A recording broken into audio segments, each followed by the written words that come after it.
I didn't need to ask which prophecy. I'd been hearing about the Great Prophecy for years, but nobody would ever tell me the whole thing. All I knew was that I was supposed to make a big decision that would decide the fate of the world, but no pressure. What if this is the decision? I said. Staying here to fight or leaving? What if I leave you? And you... I couldn't say die. Gods weren't supposed to die, but I'd seen it happen. Even if they didn't die, they could be reduced to nearly nothing, exiled, imprisoned in the depths of Tartarus like Cronus had been. Percy, you must go, Poseidon insisted. I don't know what your final decision will be, but your fight lies in the world above. If nothing else, you must warn your friends at camp. Kronos knew your plans. You have a spy. We will hold here. We have no choice. Tyson gripped my hand desperately. I will miss you, brother. Watching us, our father seemed to age another 10 years. Tyson, you have work to do as well, my son. They need you in the armory. Tyson pouted some more. I will go, he sniffed. He hugged me so hard he almost cracked my ribs. Percy, be careful. Do not let the monsters kill you dead. I tried to nod confidently, but it was too much for the big guy. He sobbed and swam away towards the armory where his cousins were fixing spears and swords. You should let him fight, I told my father. He hates being stuck in the armory, can't you tell? Poseidon shook his head. It's bad enough I must send you into danger. Tyson is too young. I must protect him. You should trust him, I said, not try to protect him. Poseidon's eyes flared. I thought I'd gone too far. But then he looked down at the mosaic and his shoulders sagged. One of the tiles, a mermaid guy in a crawfish chariot, was coming closer to the palace.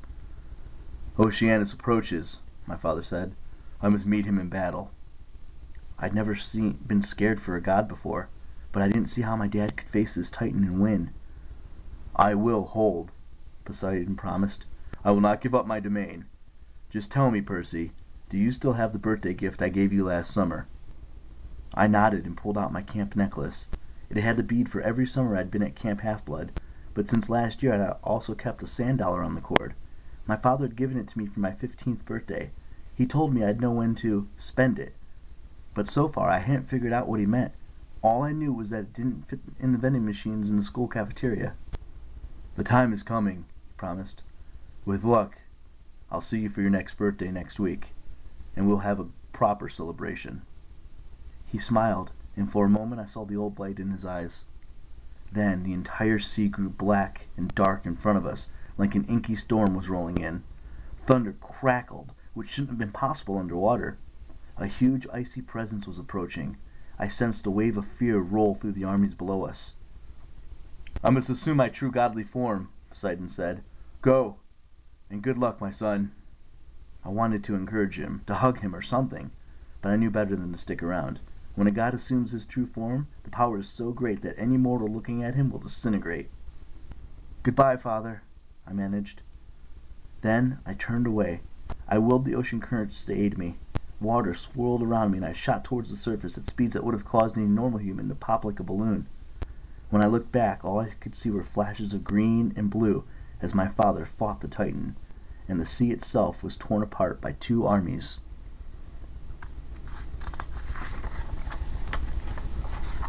Chapter 3. I get a sneak peek at my death. If you want to be popular at Camp Half-Blood, don't come back from a mission with bad news. Word of my arrival spread as soon as I walked out of the ocean. Our beach is on the north shore of Long Island, and it's enchanted so most people can't even see it. People don't just appear on the beach unless they're demigods, or gods, or really, really lost pizza delivery guys.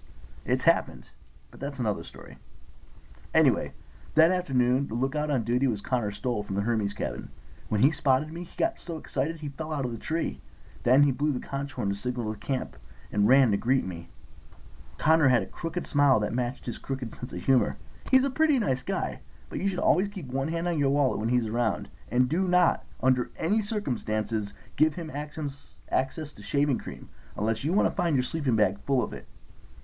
He's got curly brown hair and is a little shorter than his brother Travis, which is the only way I can tell them apart. They're both so unlike my old enemy Luke, it's hard to believe that they're all sons of Hermes. Percy! He yelled. What happened? Where's Beckendorf? Then he saw my expression and his smile melted. Oh no. Poor Selena. Holy Zeus when she finds out.